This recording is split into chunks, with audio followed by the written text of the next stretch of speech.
Hello, I'm Glenn Wyman with Excel Fluid Group, and today we'll be discussing how to install a NoVault pump station. NoVault pump stations will arrive at the job site with the control panel and the pump valving already installed inside the enclosure.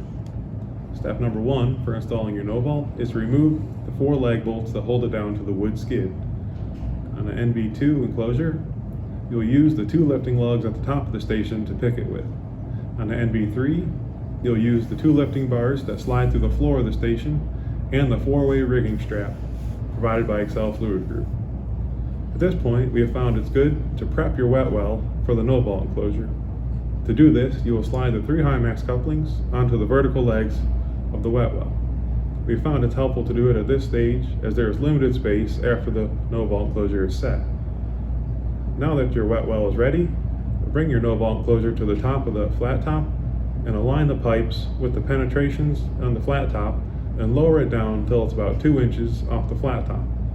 At this point, you will align the NoVault building with the hatch and the trough for a nice straight and clean install.